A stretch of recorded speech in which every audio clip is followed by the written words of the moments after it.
Ocean's 11 oozes style, even if it can be hard to understand what the characters are talking about sometimes. Thanks to its brilliant ensemble cast and its energetic pace, Ocean's 11 is often cited as one of the best heist movies ever. It's also one of the most stylish, evoking the days of Gambit, the Thomas Crown Affair and How to Steal a Million, rather than the darker and more violent heist movies that soon became the norm for the genre. It's a remake of a Rat Pack movie, but Ocean's 11 is even cooler, with George Clooney and Brad Pitt responsible for a big part of this. The relationship between Danny Ocean and Rusty is key to Ocean's 11. There are a few important scenes that set up their dynamic in the first act, including one where Danny reveals his ambitious plan and Rusty responds by offering his cursory guidance on what the job would entail. He seems to speak in some sort of code, which suggests that he and Danny have a shared history together and a joint understanding of many different cons and heist tactics. Danny understands perfectly, even if the audience likely has no clue what Rusty is talking about.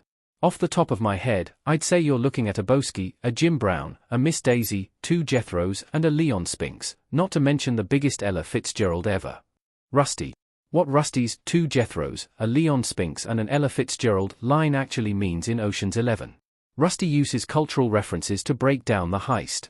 At first, Rusty's response to Danny sounds like meaningless noise, intended to dazzle the audience and give the impression that the two men are highly intelligent professionals.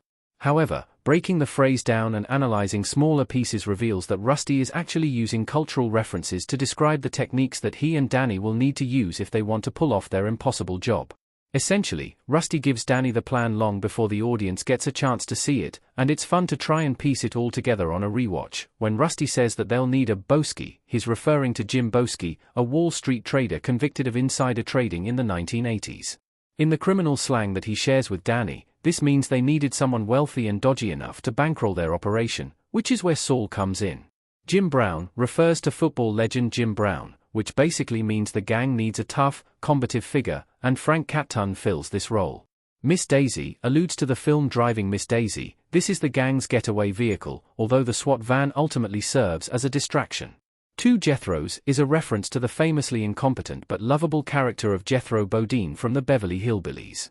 This hints at the involvement of the Malloy brothers, who are used in various ways throughout the heist, and they also provide comic relief like Jethro.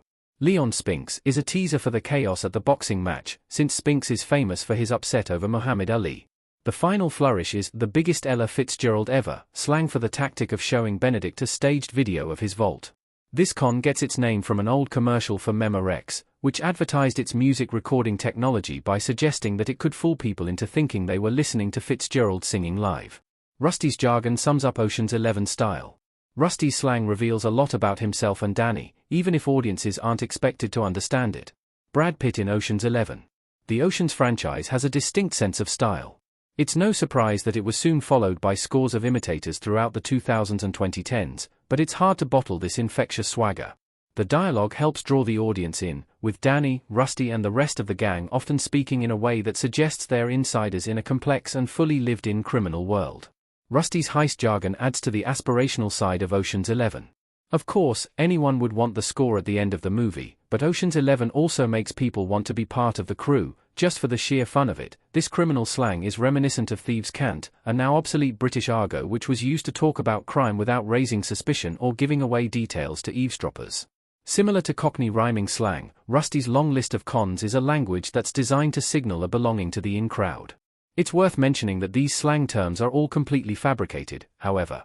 Ocean's 11 doesn't pretend to be realistic, though, so it gets away with this inventive world-building. It's a criminal fantasy, so it's more important to be sleek and entertaining than accurate.